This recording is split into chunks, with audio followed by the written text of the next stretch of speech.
There are moments in life when you discover that the person sleeping next to you is a stranger. But when you discover that this stranger is hurting your children, the world doesn't just crumble, it explodes. And that is exactly what happened to Richard Travers on Thursday, March 14th at 11:47 p.m. when he heard his 6-year-old daughter crying through the thin wall that separated the back room from the main house. Richard wasn't in Paris closing a $40 million deal, as everyone thought.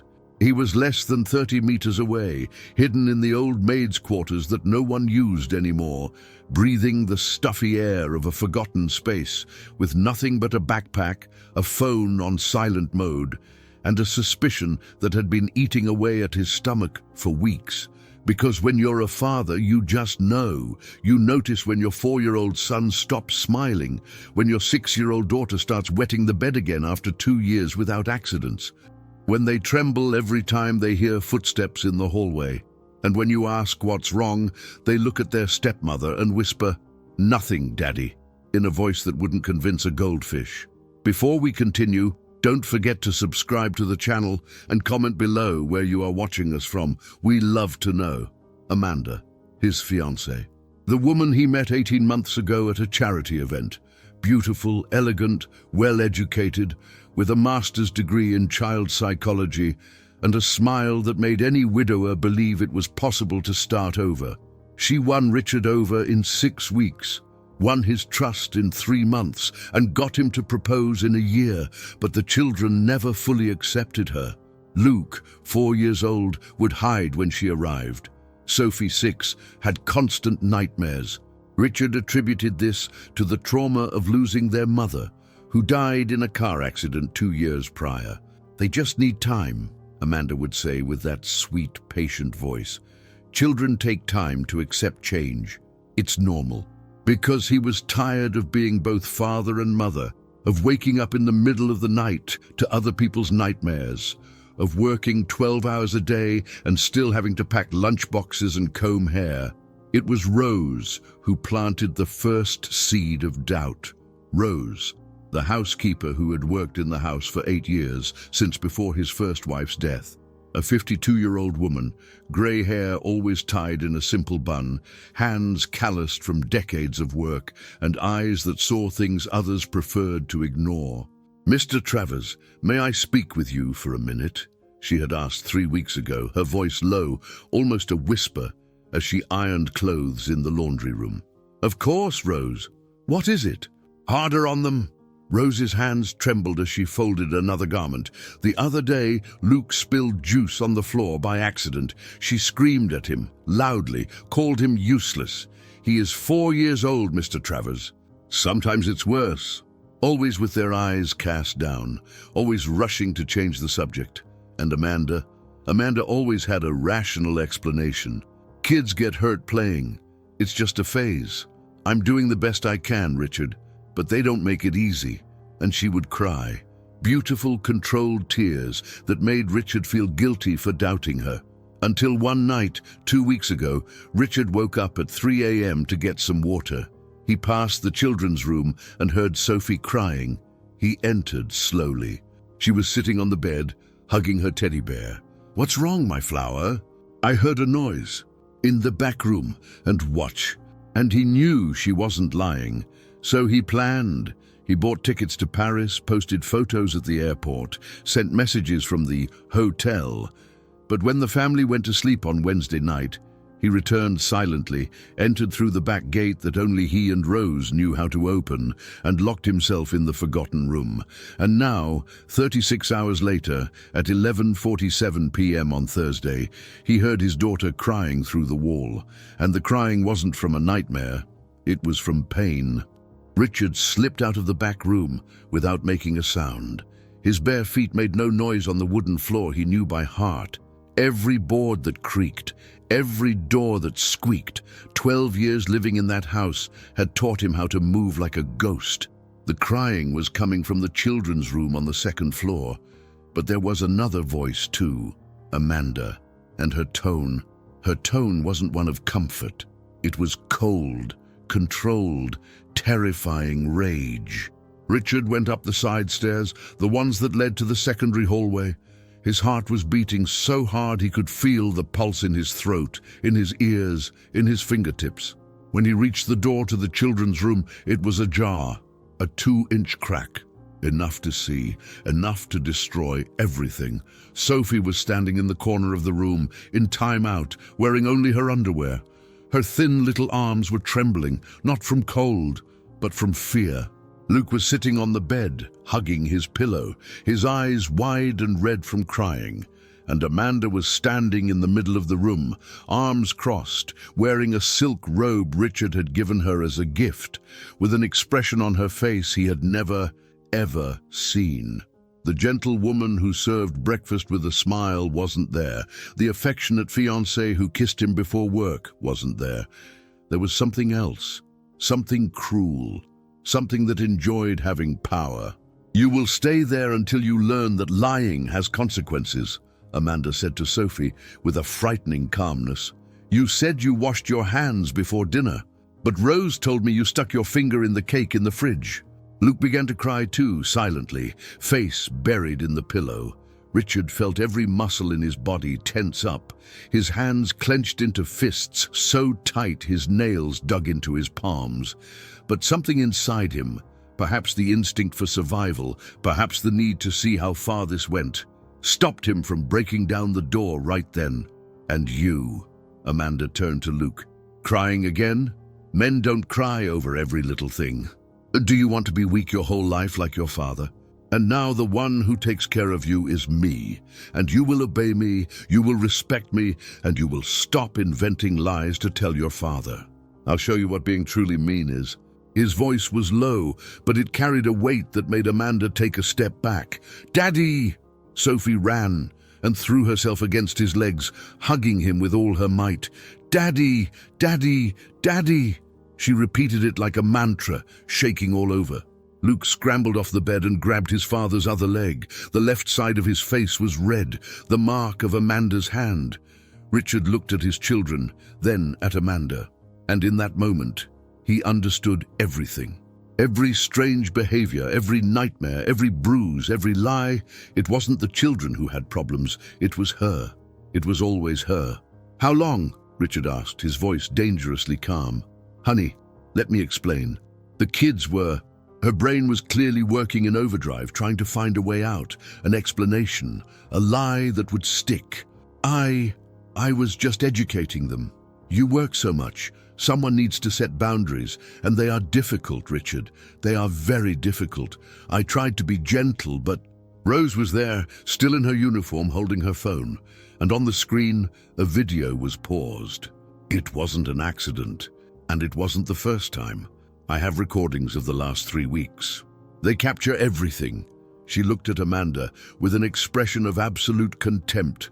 "I saw you hit them, call them names, lock them in the dark bathroom as punishment, deny them food, pinch them when they cried, everything. With all due respect, Mr. Travers, you failed them. I'll go to therapy. Please don't abandon me. We're going to get married, build a family. You're going to grow old alone and miserable, and you'll remember you had the chance to have a real woman by your side." Richard was sitting on the living room sofa with Sophie on his lap, and Luke glued to his right side, neither willing to let go of him for even a second. Amanda had tried to flee. Rose stopped her, literally blocking the front door with her body. "You can push me if you want," Rose said calmly. "It will just add another charge." Amanda stepped back, furious but calculating enough to know when she was beaten.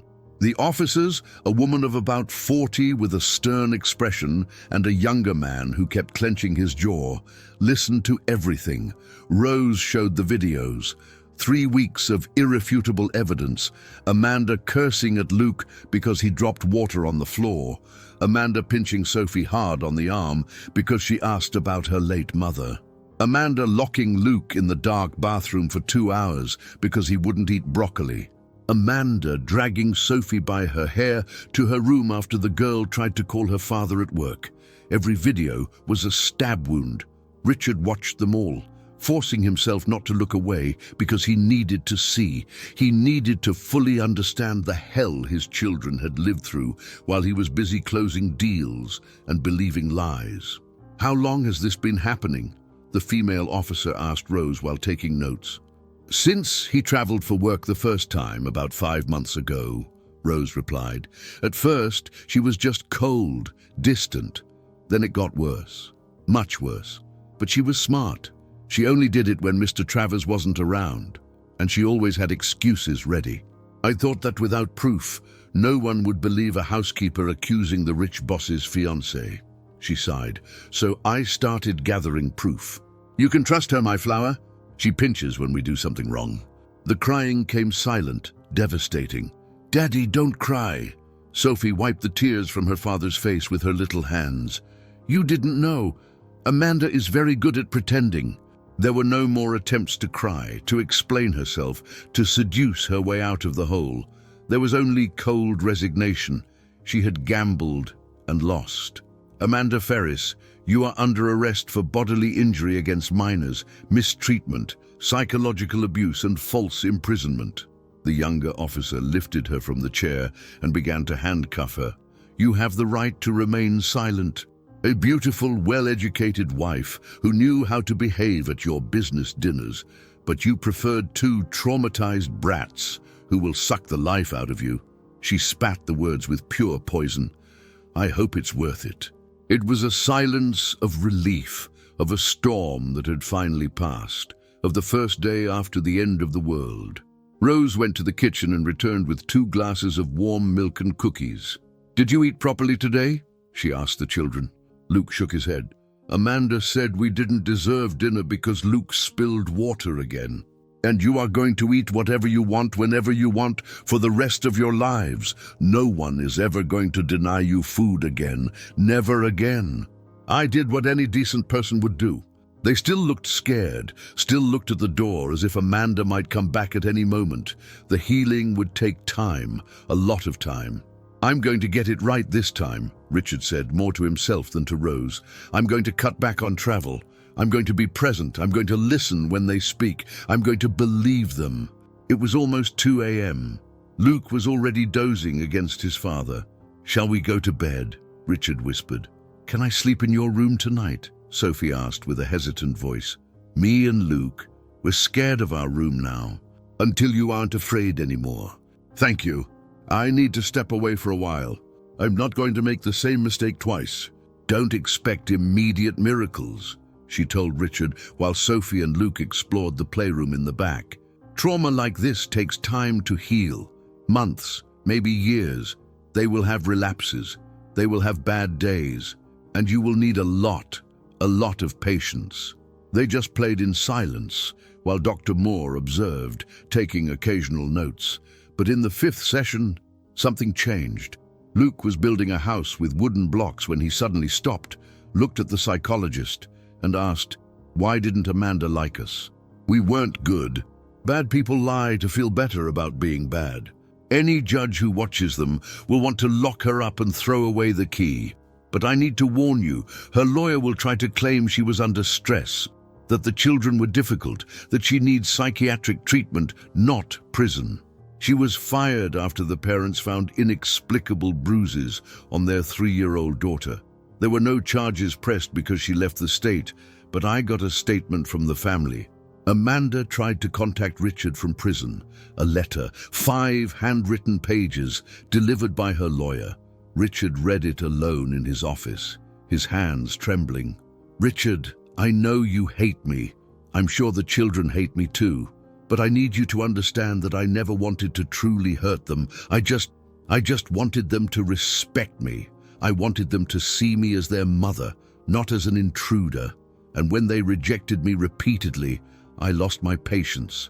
I know that's no excuse. I know I went too far.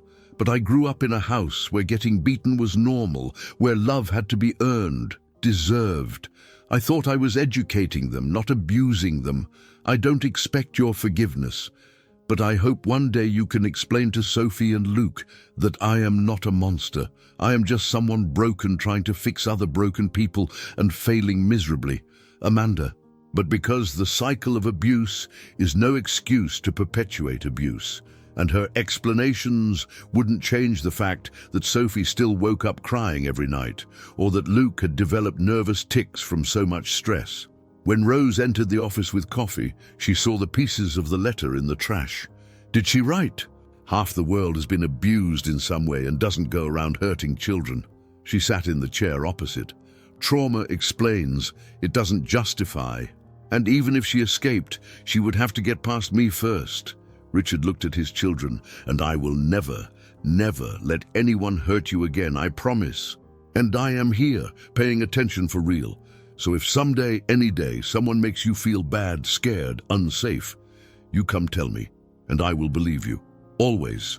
Sophie told me today she wants to go back to dance class. Luke said he wants a dog. She smiled. Children who are too traumatized don't make plans for the future. The fact that they are planning, wanting things, is a very good sign.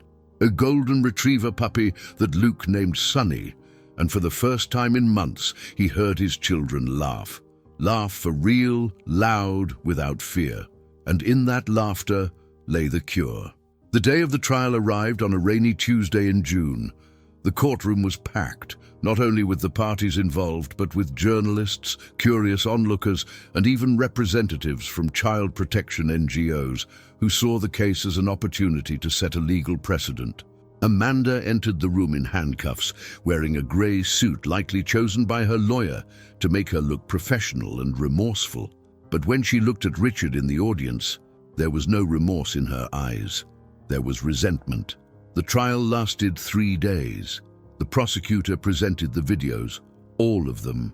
The room went absolutely silent as they watched Amanda dragging Sophie by the hair, locking Luke in the dark bathroom, pinching the children's arms until she left purple marks. Some people in the audience cried. A journalist had to leave the room. The defense lawyer tried the expected tactics. He claimed Amanda suffered from post-traumatic stress from her own abusive childhood. He presented psychiatric reports saying she needed treatment, not punishment. He brought witnesses saying she was a kind and dedicated person. But then Rose took the stand. "How long did you work in Mr. Richard Travers' house?" the prosecutor asked. 8 years, sir. She hurt the children on purpose in places clothes would hide. She pinched, squeezed, hit where it wouldn't leave a visible mark, and always with that smile. And when Dr. Helen Moore, the children's psychologist, testified about the level of trauma Sophie and Luke presented, consistent with prolonged and systematic abuse, the case was closed. The judge, Judge Martha Rogers, a 58-year-old woman with 3 decades of experience in family court, didn't need much time to deliberate. Amanda Ferris, you have been found guilty of bodily injury against minors, mistreatment, psychological abuse, and unlawful imprisonment. The judge's voice was hard, without compassion. The videos presented clearly show that your actions were not the result of a momentary outburst or loss of control, but rather calculated, repetitive, and cruel behavior against 2 vulnerable children who depended on you for protection. The fact that you yourself suffered abuse in childhood may be considered a mitigating factor in some cases, but not in this one, the judge continued, because you had education, resources, and knowledge about child trauma. You consciously chose to inflict on other children the same suffering you lived through. That is not unresolved trauma. It is deliberate cruelty. Furthermore, you are prohibited from working with children or having contact with minors for the rest of your life. Later, more alive, Sophie went back to dance classes and was rehearsing for the end-of-year recital. Luke no longer stuttered and had become inseparable from Sunny, the dog, and Richard. Richard finally learned that professional success means nothing if you lose your family in the process. On a Sunday morning, while they ate breakfast together, a tradition Richard instituted and wouldn't miss for anything, Sophie asked, "Dad, can Rose live here forever?" "Don't I already?" And there, in that kitchen full of Sunday light, the smell of pancakes and the laughter of children who had finally gone back to being children, was the truth Amanda would never understand. Family isn't about blood.